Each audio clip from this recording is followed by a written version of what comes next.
So my talk comes from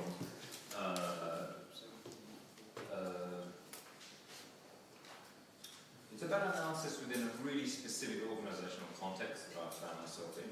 So I'm currently a freelance design researcher and experience strategist. But before that I worked at Nokia as a design researcher in different roles for 4 years. And this talk is, there she is. She's only new, just finished like an hour and a half ago. So.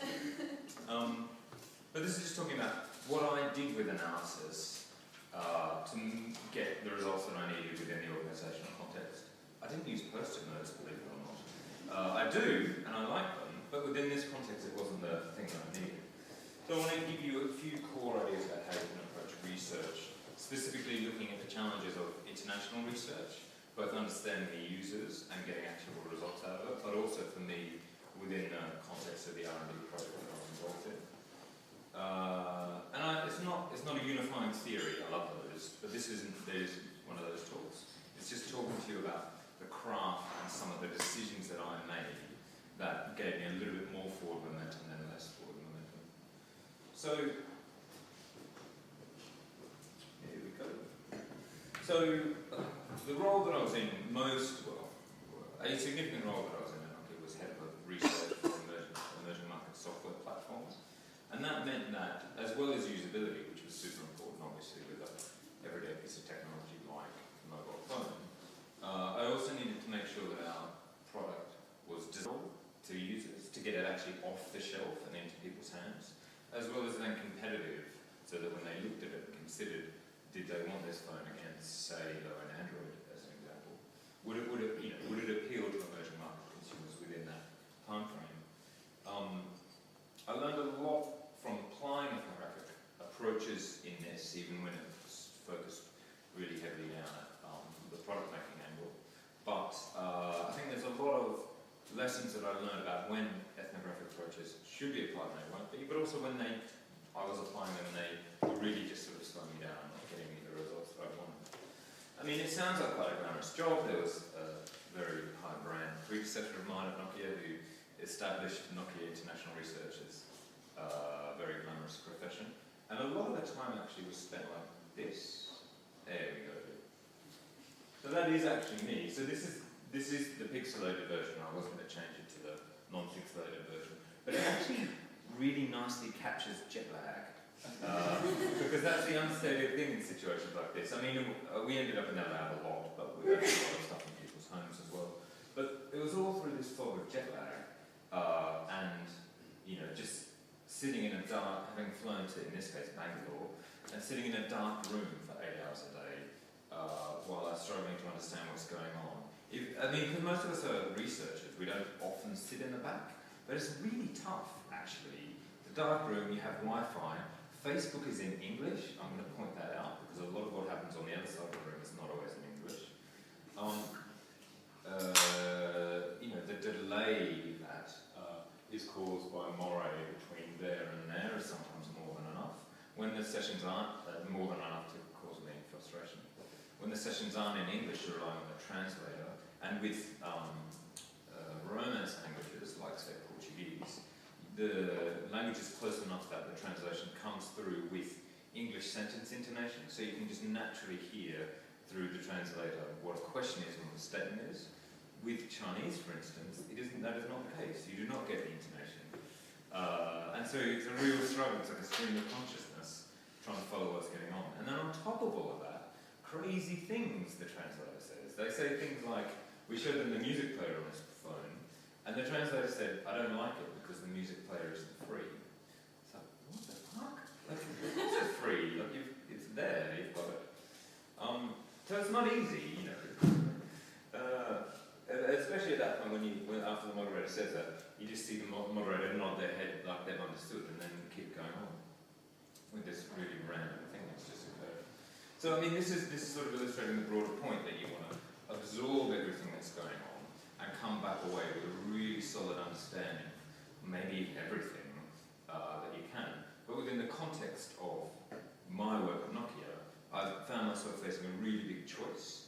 And the choice is, second butterfly analogy of the week, of the day actually. There's one approach to research, which is what I butterfly approach. So this isn't what Philip was talking about. I liked his version. I think there's a lot of benefit to this as well. But the kind of natural extension of an ethnographic approach is to capture these butterflies and then clean them up and put them in this museum, you know, to understand every detail and to sort of glorify the specificity of that example. And that's where academic anthropology typically takes itself. You know, people write books, people write endless theories about relatively small phenomena in the world, and that's great. I love social theory, but it doesn't translate very well to the commercial sphere. So quite literally, some colleagues of mine were given a task of designing a new Hindi keyboard, and step one was understanding all Indic languages. So it doesn't really get you very far. You know, we need the downsides for this are somewhat significant. Because predominantly the situation that I was in was working with this platform with over 1,000 R&D staff members busily making things, and I was in this very privileged position of being the first, taking their work into the field and therefore showing it to the first ever consumers or representative consumers, and in that room that I showed you before, but also being in the situation of being in the meeting room with the senior vice president for that engineering effort, and knowing that he's making decisions like, should we double the size of the browser team or should we just use Firefox? And trying to push as much user data as I can into decision points like that. And when you turn up with a pin butterfly to those kind of meetings, this is the kind of look you get, which is a second reference to the slide that's already been around tonight.